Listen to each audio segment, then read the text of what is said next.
The loner rancher waited on the platform in rain. A pregnant widow stepped off with twins. The canvas tarp had been letting in water for 3 years and I'd kept meaning to fix it. I thought about that, the tarp, the leak, the 3 years, while I stood on the Harlow Crossing Depot platform in the rain, waiting on a crate of fence wire and 200 pounds of salt block that were supposed to have come in on the Tuesday freight. It was Thursday now. The wire had still not come. I'd driven in anyway, thinking maybe the station master had the paperwork wrong and the crate had made it on the Wednesday run, and because I needed a few things from Caldwell's dry goods that I couldn't put off any longer. Flour and lamp oil and a new file for the saw, which had gotten dull enough that working with it was more work than the work itself. 11 miles is not a short drive when the roads are soft, but 11 miles was what I had, so I drove it. I was wet before I got to town and wetter by the time I'd tied up and walked to the depot, and the station master had looked at me the way he always looked at me, which was like he was sorry the news wasn't better, and told me the wire still hadn't come in and he didn't know when it would. So I stood on the platform in the rain and waited, because going back inside to the dry goods felt like admitting something I wasn't ready to admit yet, that the trip had been wasted. That I had driven 11 miles in the wet and had nothing to show for it, and would have to drive it back the same way. The afternoon train wasn't the freight. It was the passenger run down from Cheyenne, and I had no business watching it pull in except that there was nothing else to look at, and the rain made everything soft and gray, and I was wet through and tired in the particular way you get tired when a week of problems has laid itself one on top of another, until you stop being surprised by the next one. The fence wire was only the most recent thing. Before that it was a heifer with a bad hoof, and before that it was the North Trough freeze, and before that it was just the general accounting of a single man trying to keep a cattle operation going on land that was good but not forgiving, doing the math every night and finding he was within margins but not by enough to feel easy about it. 6 years alone on the Box D, my brother Emmett and I had worked it together when we first came out, and there had been a plan, not a written plan, just an understanding, that we'd build it up and eventually one of us would marry and there'd be more hands, more money, more of everything. Emmett had gone north in the winter of '68 to look at some horses someone had told him about, and he'd sent a letter in March saying he was coming back in spring, and spring came and went. I wrote twice and got one letter back that said things were complicated and he'd explain when he saw me, and then after that there was nothing. Not dead. I'd have heard if he was dead. Just gone in the way some men go, pulled somewhere else by something that turned out to matter more to them than they'd known it did. I'd been doing the math alone since then. It worked, barely. The cattle were decent and I knew the land and I didn't waste much, which counts for a lot when the margins are thin. But there were days, not often, I didn't let it be often, when the house felt like a room I was just passing through on the way to somewhere I hadn't figured out yet. I'd eaten alone so many times that I'd stopped setting the extra place, and I couldn't remember exactly when I'd done that. I noticed the 2 small boys first. They came down the steps before she did, the older one holding the younger one's hand and navigating the iron steps with the careful seriousness of a boy who'd been told twice not to fall. 4 years old, maybe. The younger one maybe 3. They wore matching coats that had been good coats once, a long time ago. The older boy had dark hair and dark eyes that moved over the platform and the street in the quick, systematic way a boy's eyes move when he's in an unfamiliar place, and doing his job of making sense of it. The younger one was looking at the rain. Then she came down behind them. She was carrying a carpet bag and a hat box, and there was no other word for it, very pregnant. 8 months, maybe more, from the look of her. She moved carefully, one hand on the rail, and when she stepped down onto the platform and looked around at the street and the gray buildings and the rain, something passed across her face that she didn't let stay long. Took stock, put it away, looked for shelter. There wasn't much. The overhang only covered half the platform and the wind had shifted, and the rain was coming sideways now. The boys pressed in against her sides, one on each. She set the hat box down on the boards and put her hand on the older boy's head and said something to him. He nodded. He had the look of a boy who was going to be very good at nodding and very good at doing what came after the nod. The station master was going back inside.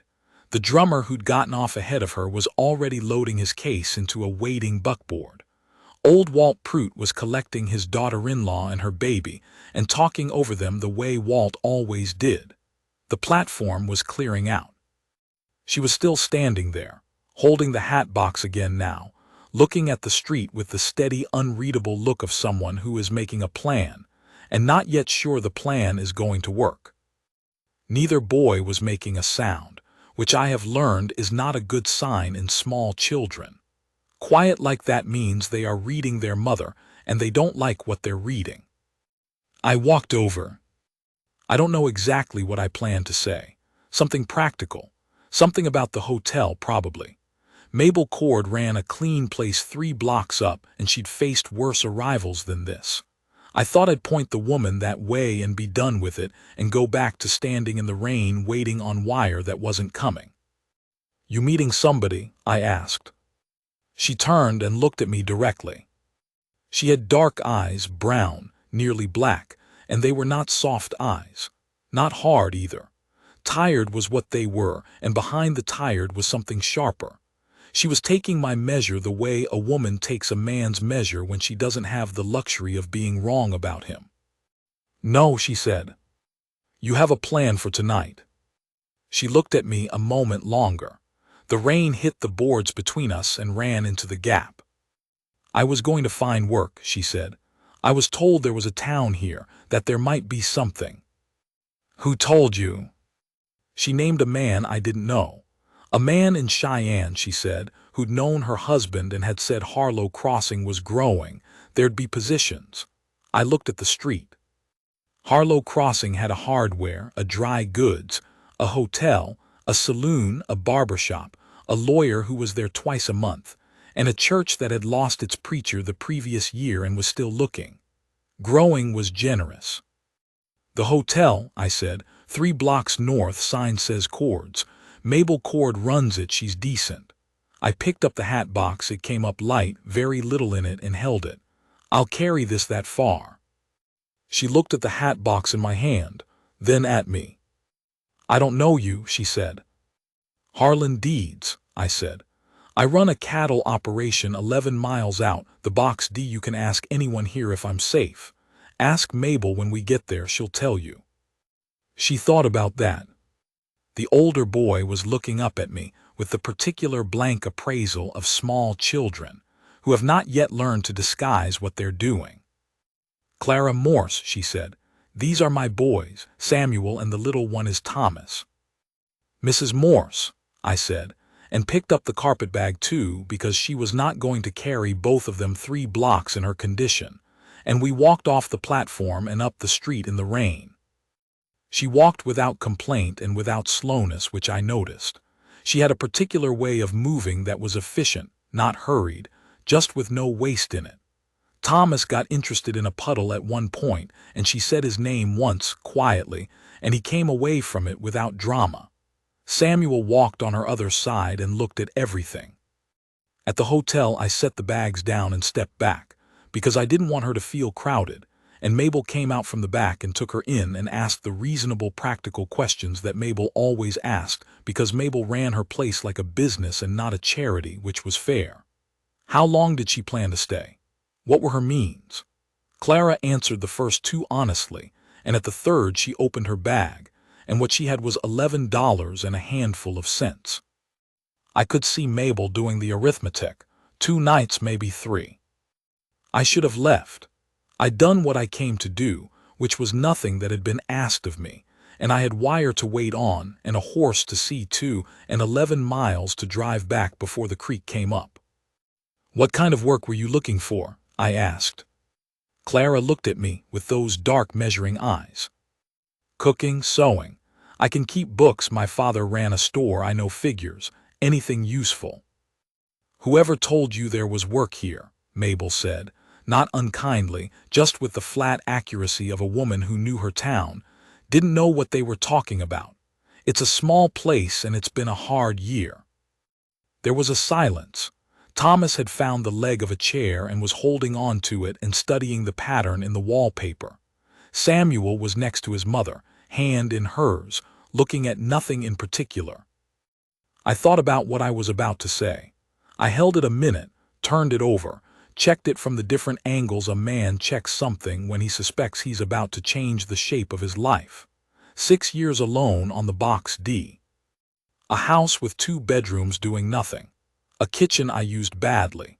More work than one man managed cleanly, particularly in calving and in the mud season, and in winter when everything broke at once. The leaking tarp, the dull saw, the north trough that froze every year because I hadn't gotten around to lagging the pipe the right way. I need a cook, I said, and someone to keep the house in order. The work is real and I won't pretend it isn't hard. But the room's there and the food's there and I pay $20 a month, which is fair wages. Mabel looked at me. Clara looked at me. That's a fair wage, Mabel said carefully. There's a room that locks from the inside, I said. I said it plain and I looked at Clara when I said it because I needed her to understand I wasn't dancing around anything. I'm not offering anything other than what I said. I'm not that kind of man. You'd have your room and the boys would share the other bedroom, and there's room to run outside, they'd do fine. 11 miles out is quiet, but it's not nothing. Clara Morse looked at me. She was doing the same thing she'd done on the platform, that fine print reading, checking the numbers. I let her look. I was not going to help her with it by saying more, because a man who says too much when he's being evaluated usually has something to hide, and I didn't have anything to hide. Can I have tonight to think about it? She asked. Take whatever time you need, I said. I'll be back in the morning to check on the wire. You can give me your answer then if you have one. I put my hat on. I picked up my hat, I should say. I'd been holding it the whole time, dripping on Mabel's floor without noticing. I put it on and went back out into the rain and found my horse and went to deal with the creek before it came up. The wire had come in finally, and I was loading it into the wagon when I heard the boys. I turned, and she was on the steps of Cords with the 2 bags and both of them, waiting. She'd been up early and come down to find the station master. He'd told her when I'd usually be through, and she'd come down to meet me. I finished loading the wire. I loaded the bags. I helped her up onto the seat. She was stiff about accepting the hand, which I understood, but she took it because she was practical about what her body could and couldn't do on its own. And the boys sat between us and we drove out of Harlow, crossing into the Friday morning, which was clear and cold and smelled like wet sage and the clay mud of the road. She didn't talk much on the road. The boys did some, in the quiet, confiding way small children talk when they're figuring out a new landscape. Thomas pointed at things and named them incorrectly, and Samuel corrected him with the small, patient authority of an older brother who has been doing this a long time. A hawk on a fence post that Thomas called a chicken and Samuel called a red tail. A stand of cottonwood that Thomas called a forest and Samuel said was just trees by a creek. At some point, Thomas fell asleep against her arm and she shifted him without looking down, adjusting without disrupting, the automatic bodily knowledge of a woman who'd been doing this for years. Their father, I said about an hour in. Died 8 months ago, she said. She was watching the road. Mine collapse up near Leadville. I'm sorry, I said. Yes, she said, not thank you, not it's all right. Yes, which was the accurate answer and I appreciated her for giving it. I thought about that man. I thought about what it must have been to work a mine and know what you were working in and do it anyway, because the alternative was your family going without, and then one day the alternative was nothing at all. He'd have known the whole time, any miner knows, and he'd gone in anyway. I didn't have a word for that wasn't too large to use out loud. How long had you been out here? I asked. 3 years. He came out first, sent for us when he'd gotten steady work. She paused, It was steady until it wasn't. Samuel was looking at the hills. I thought about what those 3 years had been for her, in a mining camp, with the boys coming one and then two, watching her husband go into the ground every day and come back up again and trying not to count. "The woman who told you there was work in Harlow Crossing," I said. "The man in Cheyenne." "A friend of my husband's," she said. "He meant well." We drove the rest of the way mostly without talking, which was all right. I am not a man who needs to fill silence, and I could tell she wasn't either. The Box D sits in a wide plain with the hills rising behind it to the north and a creek to the east that runs clean except in the worst of the mud season. The house is not large, 4 rooms and a lean-to I use for tool storage, but it was built right, solid logs chinked properly, and it keeps the weather out except for the tarp on the south side, which I had not yet fixed. The barn is bigger than the house, which is how a cattle operation should be. There were 16 cows in the south pasture, and 3 more I was still nursing after a hard calving month, and 4 horses, one of which was old enough that he was mostly just eating, but I hadn't been able to bring myself to deal with that yet. Clara looked at it all when we pulled in. She looked at the house and the barn and the pasture and the creek line and the hills without saying anything. Samuel was looking at the cattle. Thomas had woken up and was looking at the barn, and I could already tell what he was thinking. "There's no loft for climbing," I said. "Just flat storage up top, nothing worth going up there for." He looked at me. He had not said he was going to climb anything. "That's the first thing I'm going to tell you only once," I said. He thought about this. Then he nodded, which was his brother's nod, the one that meant he had heard the information and was deciding separately what to do with it. I helped Clara down and showed her the house. I showed her the room with the lock and handed her the key without comment, and she took it and put it in her pocket. I showed her the kitchen, which was functional but not organized in any particular way, just things where they'd ended up over 6 years of one man doing for himself. She opened 2 cabinets and closed them and said nothing, but I could tell she was already reorganizing it in her head. The boys explored. Thomas went directly to the barn and I went with him, because I'd told him only once about the loft, and I intended to hold to that, and I wanted to be there to hold to it before he got there on his own. We went through the barn together. I showed him the horses. I let him touch the old one's nose. I showed him where the feed was kept, and which tools were not to be touched. And he listened to all of this with the bright, interested attention of a boy who is storing information for later use. I didn't fool myself that the loft was settled, but we'd come to it when we came to it. By supper, the kitchen had been reorganized. I don't know when she did it. I was in and out of the house 3 times that afternoon for tools and lamp oil, and once to see about a noise that turned out to be nothing. But between the mid-afternoon and when I came in for supper, everything was in a different place, a more sensible place, and there was a fire going and something on the stove that smelled like salt pork and onion, and whatever dried herbs she'd found in the back of the second cabinet. She'd found things I'd forgotten I had. We ate at the kitchen table, me and her and the 2 boys, and it was different from every other supper I'd eaten in that kitchen. Not louder, not significantly. Just different in some quality of the air, like the room had decided it was being used right. She was a hard worker. I want to say that first because it matters. I'd half expected, I don't know exactly what I'd half expected. Someone fragile maybe. Someone who'd taken the offer out of desperation and would treat the work as something to be endured while she figured out the next thing. What I got was a woman who had the kitchen organized by her 2nd morning, and the house swept by her 3rd, and who found the leak in the tarp by day 4, came and found me in the barn to tell me where exactly the problem was and how I'd been going wrong with the patch. She was right about the patch. I fixed it the way she described and it held. She learned the names of the cattle before I'd have expected. She'd walked out to the fence the first week when I was working the south pasture and watched while I moved them. And she must have been listening when I called them, because a week after that I heard her from the kitchen window going out with the slop bucket and calling them by name.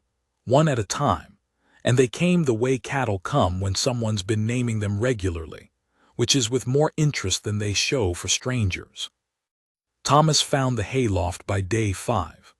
I was in the south field when it happened, so I don't have a full account, but Clara told me about it that evening in the flat, careful way. She told me things that she'd already handled, which was without alarm and without dramatizing. He'd gotten up there, and then discovered that getting down was a different problem, and she brought a step stool from the kitchen and gotten him down without injury and without excessive fuss. And she said she thought he'd understood from the conversation they'd had afterward that it wasn't to happen again. I looked at her. "I told him once," I said. "You told him once," she agreed. "That's the system," I said. "Tell him once. When he does it again." "When?" she said. "When," I agreed. She almost smiled. She had that thing where something was funny to her and she kept most of it inside. I was starting to be able to tell when she was doing it. Samuel was different. He had a seriousness that made him good company in the particular way that quiet, watchful children can be good company. They don't demand anything from you, but they're paying attention and they think about what they see.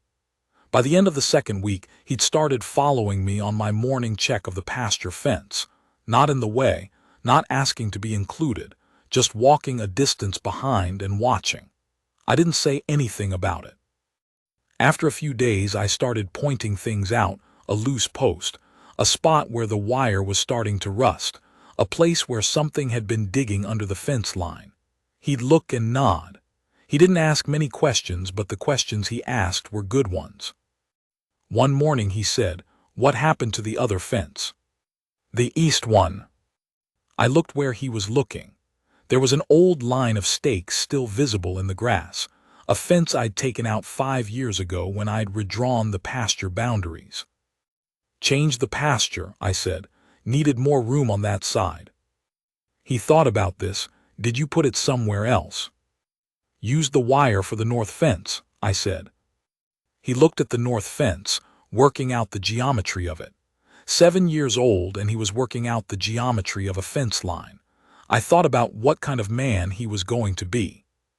Her belly was very large now and getting larger. I tried not to notice it in the way that makes a woman feel watched, but it was difficult to miss, and it was difficult not to think about what it meant in terms of time. She was moving around the kitchen and the yard with the careful, deliberate motion of someone managing a significant weight, making adjustments for it without making a fuss. And she never mentioned it, and I never mentioned it, and we had an unspoken agreement on the subject that worked well enough until the night it stopped working. I heard her in the kitchen at 3 in the morning, a sound that was not the usual sound of someone getting water or checking the fire. I lay still for a moment, the way you lie still when you're not sure what you heard, telling yourself it's nothing. And then there was another sound, low, controlled, the sound of a person managing pain by not making noise about it. And I was out of bed, and in the doorway in the time it takes to cross a small room. She was at the kitchen table with both hands flat on it, her head down, breathing with the particular deliberateness of someone who has learned to be deliberate with their breath. She looked up when she heard me, and her face was very pale. "How long?" I said. "Since midnight," she said. "Maybe before then. I didn't want to wake you." I'd heard that before from people who didn't want to ask for help. It is the thing people say when they've been asking for less their whole lives, and they're not sure the math has changed. "Get back to your room," I said. "I'm going for Mabel." "It's 11 miles, she said. "I know how far it is." "Harlan." "Clara," I said. "Get back to your room." She looked at me for a moment, that level look she had, and then she nodded, and I went to get my boots and the lantern. I pushed my good horse harder than I liked. The road was dry at least, and there was a moon, and I know that road in my sleep because I've driven it most of my life. I came into Harlow Crossing with the lantern swinging, and the horse dark with sweat, and I went straight to Mabel's back door and hammered on it until the light came on inside. When she opened it, I said what I needed to say in as few words as possible, and Mabel, who was a woman of practical good sense and who had done this before, did not ask unnecessary questions. She was dressed and in my wagon inside of 10 minutes. She brought a bag. She brought things I hadn't thought to ask about. She asked me questions on the drive back, medical questions about how far along and how Clara had been the past weeks, and I answered what I could, and she nodded. At one point she said, "She's lucky you were there." And I didn't answer that because I didn't know yet if it was true. We found the house quiet. Clara had somehow gotten the boys back to sleep. This is a thing I have thought about since, how a woman in that condition, in the middle of the night, managed to get 2 small boys settled back into their beds and keep them there while she waited, and I don't have a complete accounting for it. Mabel took in the situation in about 30 seconds and sent me back to the porch, which was where I was supposed to be, and I went and sat on the porch step in the dark and put my hands between my knees and waited. Porch step is cold in October.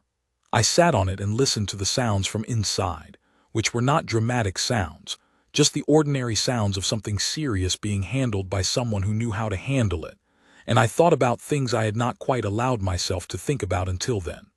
About how the house had been since October, and what it had in it that it hadn't had before. About the way the kitchen smelled when I came in at noon, and how different that was from what I'd been used to. About Samuel checking fence geometry, and Thomas in the hayloft, and Ruth, who wasn't born yet and didn't have a name yet, that I knew of, about whoever was coming. I'd been a solitary man for a long time, and I'd made my peace with it the way you make peace with things you can't change, which is by deciding you're all right and mostly believing it. I'd not been looking for anything. I'd stood on that platform in the rain waiting for wire that wasn't coming and not looking for anything, and something had come anyway. The baby came just before first light.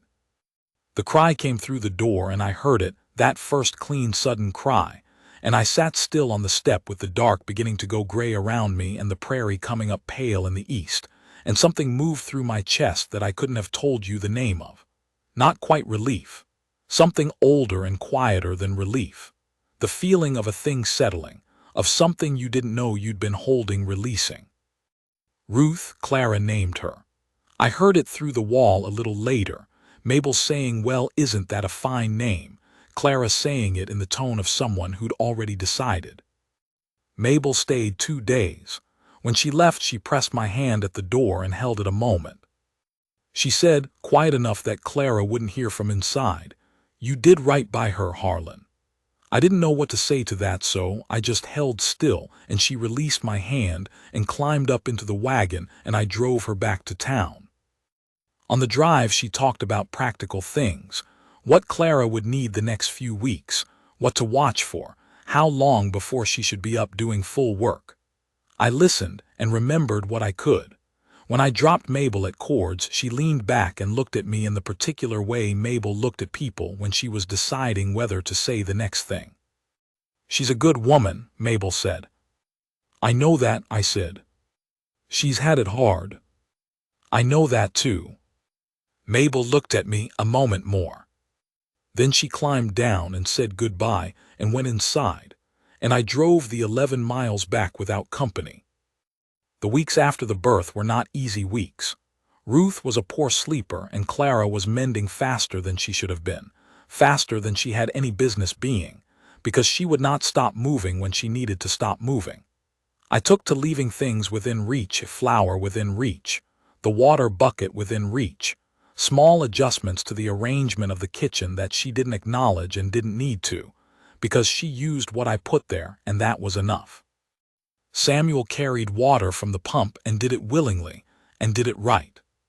Thomas learned, gradually and with some instruction and one incident involving a broken crock, to stay out of the kitchen when the baby was sleeping. I found myself doing things I couldn't entirely account for. I fixed the tarp, finally, properly, the way Clara had told me in the first week. I split wood enough for winter and then kept splitting because the weight of the axe and the sound it made, and the simple, honest product of the work were good things to come back to when I needed to come back to something.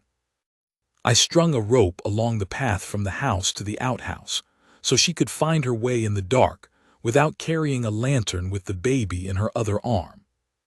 I repaired the hinge on the barn door that had been stiff since the previous spring, and I couldn't tell you why I chose that week to do it, except that I'd kept noticing it needed doing. She didn't ask for any of these things. I didn't announce them. They were just things that needed doing, and I was the one who could do them and had the time to do them, more or less.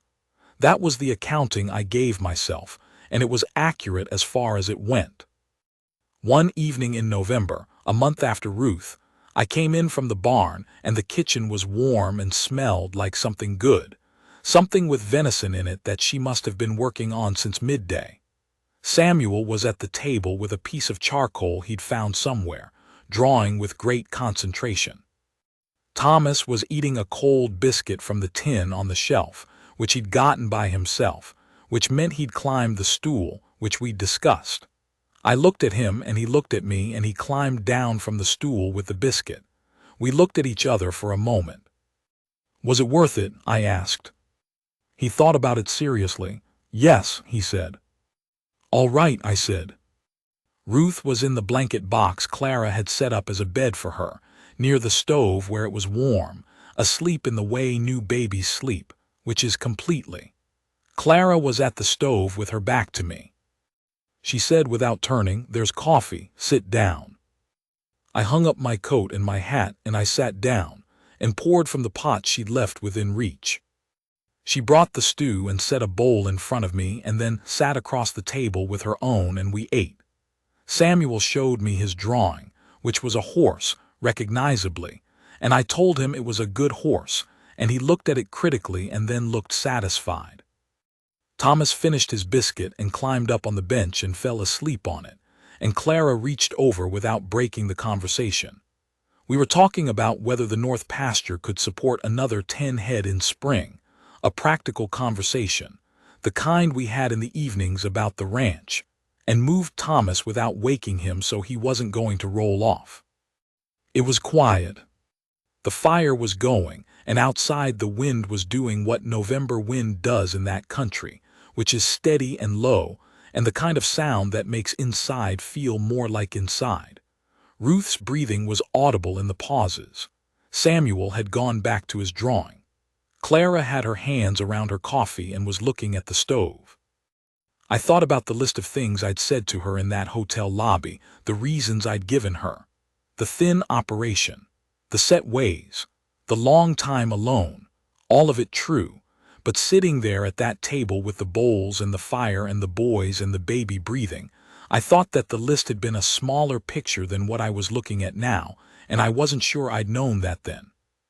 Or maybe I had known it, and that's why I'd said the list, to give her a fair accounting before she decided. December came hard. 3 days of blizzard that kept us all inside and buried the south pasture fence in places deep enough that I knew I'd be digging posts in March when it thawed. Clara kept the boys occupied in the ways mothers keep small boys occupied in small spaces, drawing, stories, a set of carved wooden blocks she'd found in the bottom of the trunk she'd brought from Colorado that had been her husband's, she said, from when he was young. Thomas built things and knocked them down. Samuel built things and studied them, and then took them apart to build them differently. Ruth slept through most of the storm, which was a mercy. On the second day, trapped indoors by the wind, I found myself sitting at the kitchen table in the afternoon with a cup of cold coffee that I hadn't gotten around to drinking because Clara had been talking and I'd been listening, which was something that had been happening more. She had a particular way of talking about things when she relaxed into it, not rambling, but unhurried, following a thought where it went.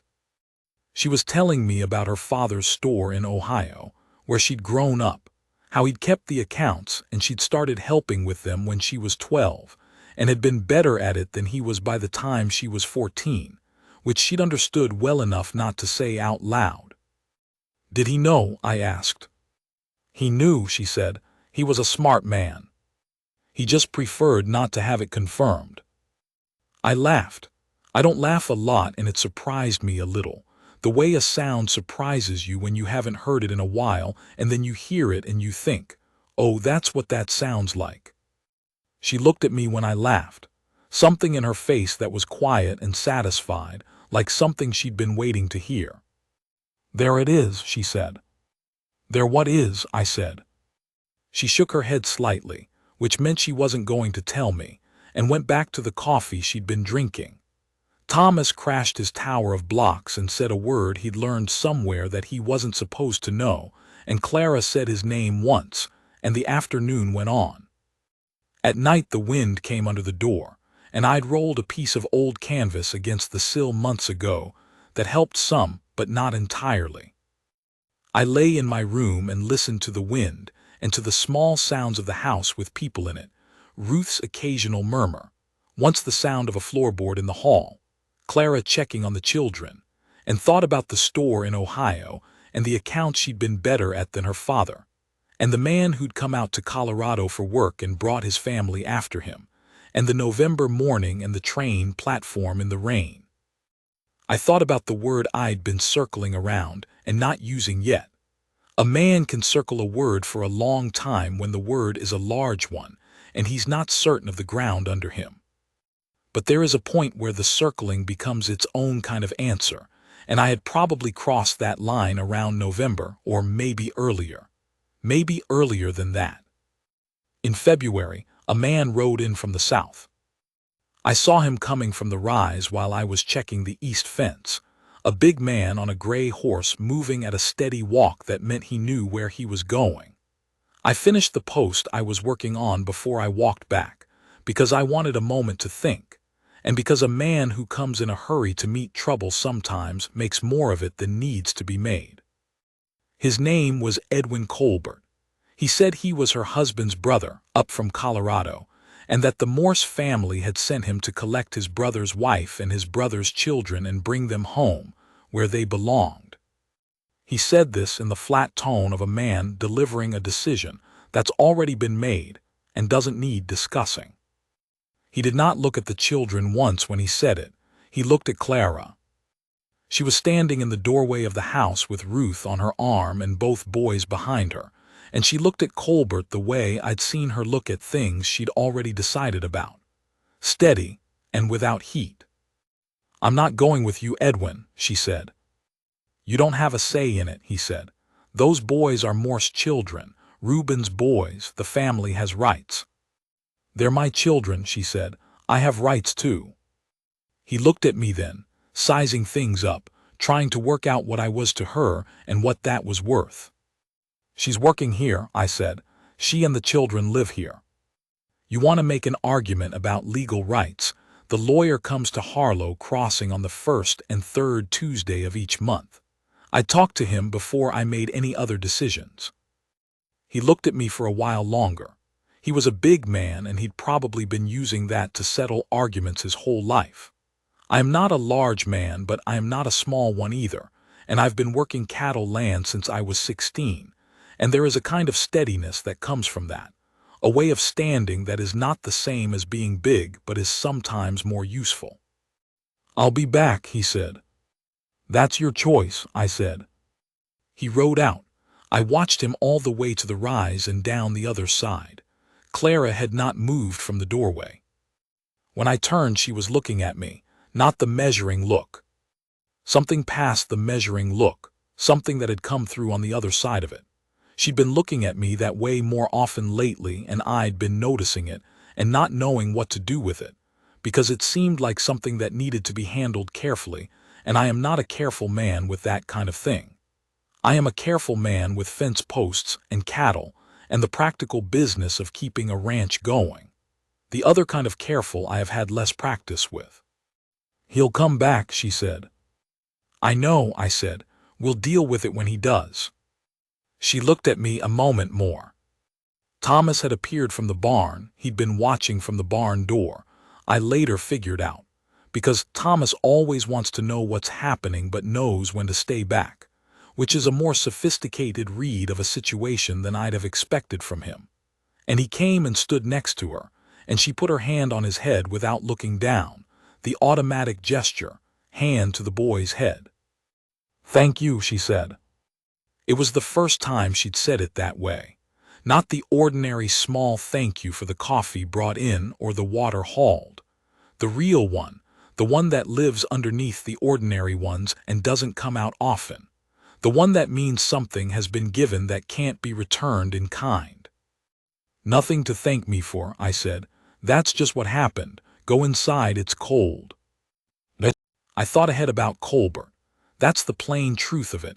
I went to town the following week and I talked to Mabel, and Mabel wrote a letter, and I talked to the lawyer on his first Tuesday visit, and I understood what the lawyer told me about what Colbert could and couldn't do and what I would and wouldn't be able to say about it. I didn't tell Clara about any of this. I just did it, because it was the thing that needed doing and I could do it. He came back in March. He brought a man with him he said was a county official, which I had doubts about but couldn't disprove. I met them at the gate. I had the deed to the Box D in my coat pocket, and I had Mabel's letter, and I had what the lawyer had told me, and I laid it out for the official in a plain and unhurried way. The way you lay out fence line on paper before you start driving posts, making sure everything is where it needs to be. The official looked at the deed, and he looked at Mabel's letter, and he looked at Colbert, and something changed in his face. The something that changes when a man realizes he's been brought along to back up an argument that doesn't have the ground it thought it did. They talked between themselves in low voices for a minute. Then the official said he didn't see a legal matter here, and Colbert could take up any further concerns through proper channels. Colbert looked at me over the gate. I looked back at him. He rode out.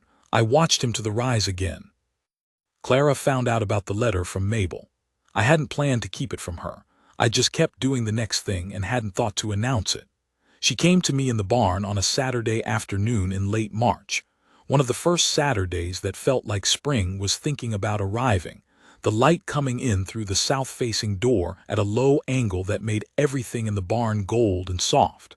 I was working on a piece of harness that had cracked over winter. The boys were outside somewhere, loud and not in any danger. Ruth was sleeping.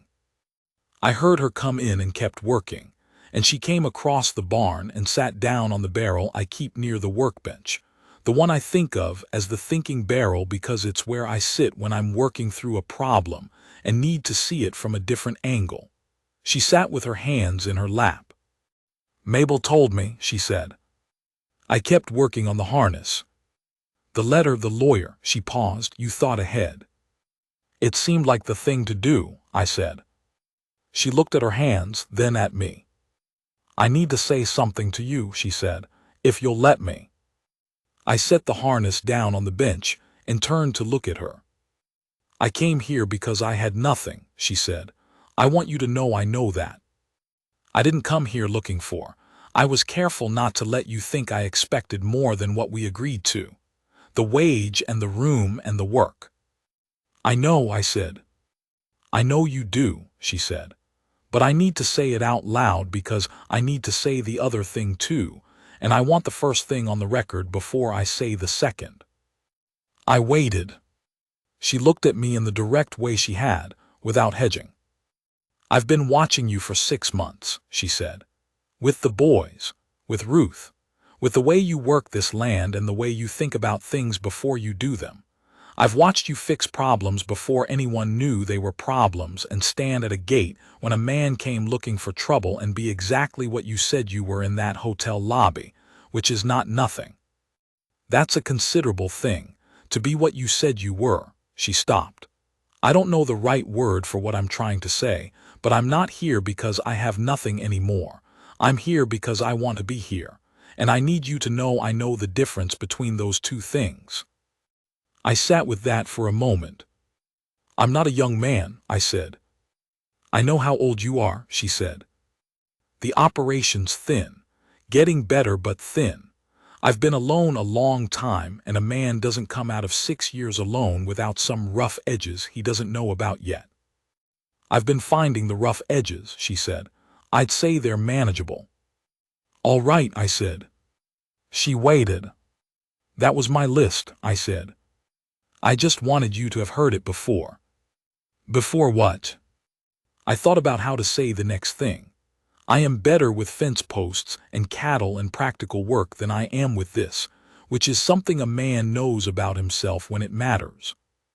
"Before I said I want you to stay," I said, "not as the cook, as the other thing." She looked at me. She held it a moment. Then she reached across the space between us and put her hand over mine where it rested on the harness. She had a ranch woman's hand by March, calloused at the base of the fingers, strong in the grip. She'd been here 6 months and her hands already looked like she meant to stay, which I'd noticed before but was noticing more now. I turned my hand over and held hers. We sat like that in the good March light, not saying anything else, because there wasn't more that needed saying, not right then. The horses were breathing in their stalls. There was a swallow somewhere in the rafters that had come back early.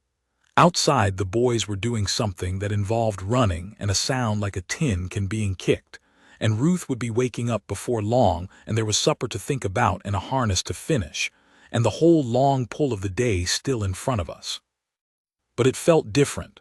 The barn felt different, or I felt different in it. Like the place had been waiting on something, and it had finally come, and now it could settle. Samuel appeared in the door. He looked at us, at our joined hands. He worked through whatever he was working through. "Thomas says the gray cat has kittens," he said, "in the south corner." "Is that right?" I said. 4, maybe 5, Thomas isn't sure. "Thomas is counting," Clara said. "He got to 4, Samuel said. "He keeps starting over." We stood up. Clara squeezed my hand once before she let it go, and we followed Samuel out of the barn and around the south side to where Thomas was crouched in the corner against the low wall with the sun on his back, counting. 1, he said. 2, 3, 4. He frowned at the pile of kittens, counted again. 1. The cat was watching all of this with the patience cats have for human beings who can't count fast enough. 4 kittens, maybe 5, tucked against her in the straw, all of them asleep except one that was trying to climb Thomas's knee. Clara crouched down beside him, which took her a moment to manage, and she looked at the kittens and then at Thomas. "Try again," she said, slower. He pointed. 1, 2, 3. He moved his finger. 4. "And that one," she said. 5, he said. He sat back on his heels, satisfied. 5, she said. I was standing with my hand on the wall of the barn, watching the 3 of them, and I thought about the man Clara's husband had been, working a mine in Colorado, going in every day and coming back up every day until he didn't. I thought about what he'd left behind and whether he'd known what he was leaving. I thought about Emmett, gone north and not coming back, whatever that had been about. I thought about 6 years of a house that felt like a room you were passing through. I looked at the south corner of my barn, where a woman and her son were counting kittens in the March light.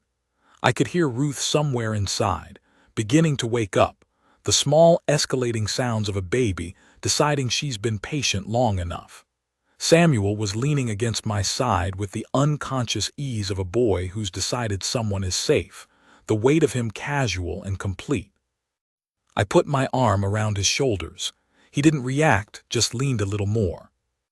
Some men spend a long time waiting to feel like they're standing in the right place, waiting and not knowing they're waiting, which is the harder kind. I'd been one of those men for a good while.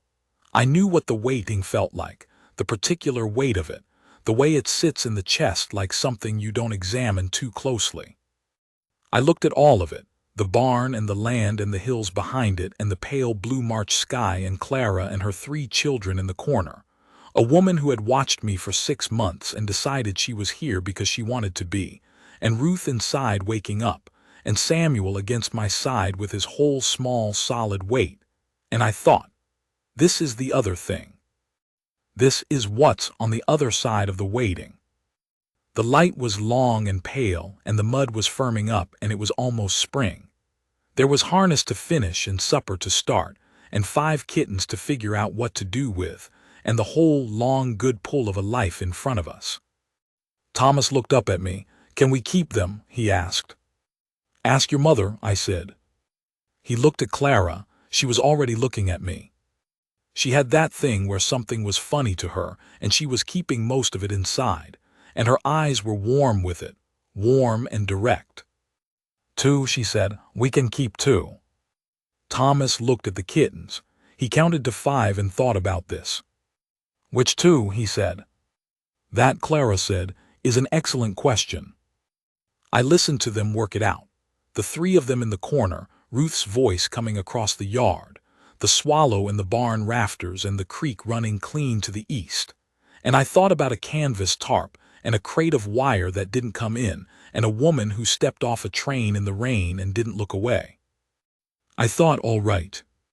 That's all I thought, just all right. It was enough.